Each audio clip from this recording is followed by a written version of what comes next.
ये सारे सूख चुके हैं? नहीं, सिर्फ यही वाला सूखा है। अच्छा, इन्हें दूसरे पौधों से अलग रखो और कोई दवाई डालो इनमें, शायद कुछ असर पड़ जाए।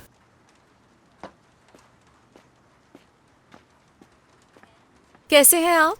ठीक है ना सब? जरूरी नहीं कि इस सवाल का हमेशा यही जवाब हो कि मैं ठीक हूँ। ये जिंदगी है, यहाँ कुछ भी एक जैसा नहीं रहता। ये उतार चढ़ाव, यही तो उसूल है जिंदगी का। खुश नसीब हैं आप, वरना इतनी अच्छी जगह पर रहने का हर किसी को मौका नहीं मिलता। हाँ ये तो है, किस्मत वाला तो सच में मैं ही हूँ।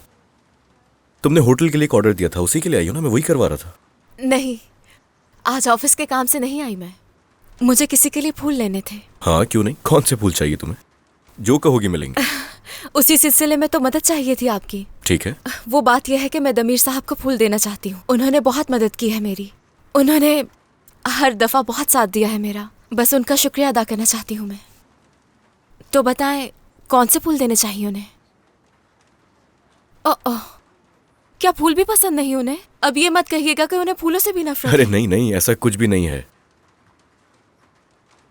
अगर तुम बुरा ना मानो तो मैं तुमसे कुछ पूछना चाहता हूं, अगर तुम जवाब दो। मैंने कुछ ऐसी बातें सुनी हैं जिनसे मेरा कोई ताल्लुक तो नहीं है और न ही इससे मुझे कोई खास फर्क पड़ेगा। तुम्हारी बातों से मुझे लग रहा है कि कुछ गड़बड़ जरूर है। कहीं तुम कुछ छुपा तो नहीं रही? वैसे भी आपको पता तो चलना ही था। उफ, निजात प्लीज मुझे माफ कर दो। तुम क्यों माफी मांग रही हो? तुम्हारी कोई गलती थोड़ी है। तुम मुझे इतनी अच्छी तरह नहीं जानती हो कि मुझे सब कुछ बता दो अपना। और वैसे भी ये सारी गलती दमीर की ही है सच में।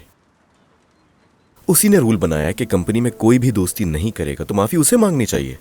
और देखो तुम यहाँ उसी के लिए फूल लेने आ गई। हम बैठकर बात कर सकते हैं क्या? हाँ जरूर, आओ ना, आ जाओ।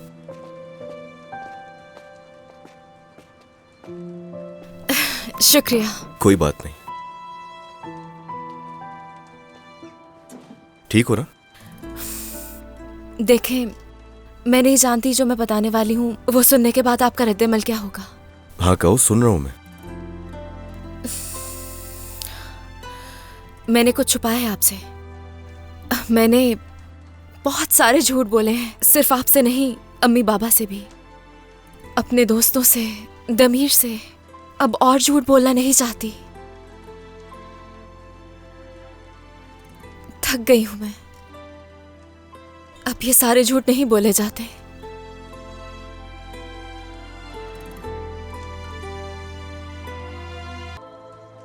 सच में मैं बहुत शर्मिंदा हूं, यकीन करें मेरा।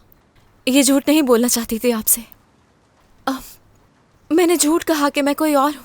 ना चाहते हुए भी सब कुछ गलत हो जाता है। माफ करें, ना चाहते हुए भी सब कुछ बर्बाद कर देती हूं मैं। अब मुझे और झूठ नहीं बोलने हैं, क्योंकि आप मुझे एक अच्छे इंसान लगते हैं। आप एक अच्छे दिल के मालिक हैं और मैं जानती हूं कि आप मुझे माफ कर देंगे। कर देंगे ना माफ?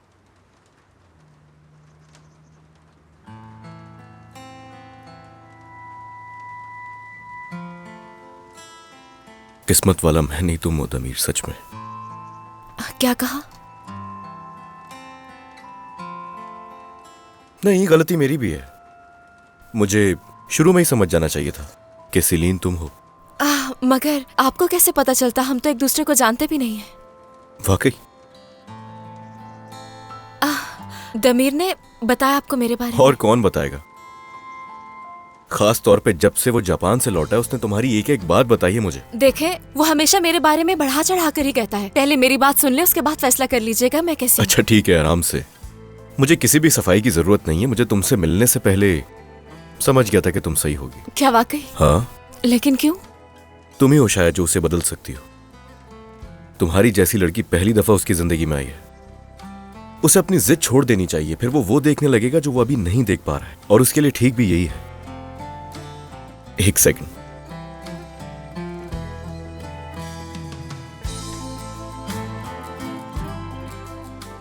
ये देना उससे और कहना कि ये तुम्हारी तरफ से है।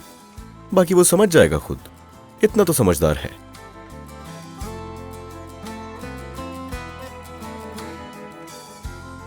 निजात, माफ कर दीजिएगा। देखो, तुमने जो भी किया है वो सिर्फ अपनी दोस्ती के लिए किया है। अगर तुम्हारी जगह मैं भी होता तो शायद दमीर के लिए मैं भी यही करता। जैसे अभी कर रहा हूं। उसके बाबा की कल रात आपको क्यों कॉल आई? दमीर को भी तो कर सकते थे ना। ये सारी चीजें अगर दमीर तुम्हें खुद बताए तो ये अच्छा है। उसकी इजाजत के बगैर मैं नहीं बता सकता। बहुत शुक्रिया। कोई बात नहीं।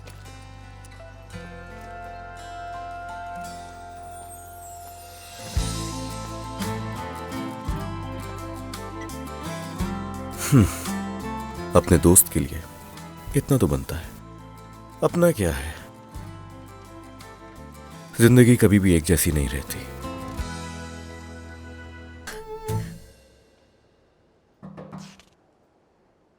आ जाए।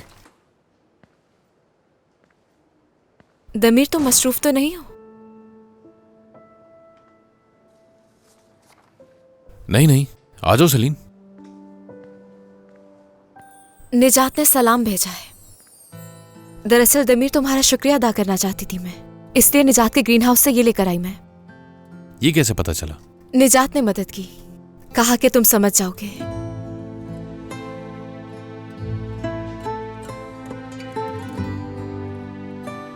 समझ गया।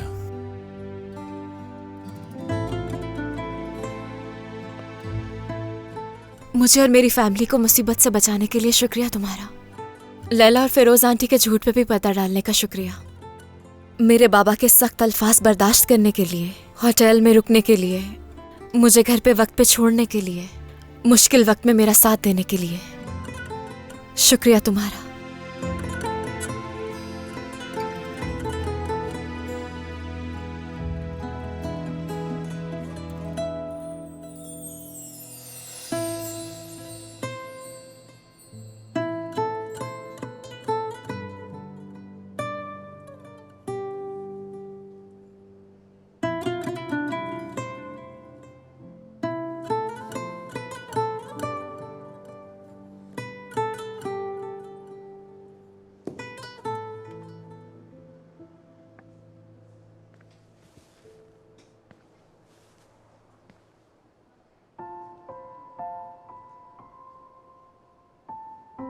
अम्मी बाबा आज चले जाएंगे।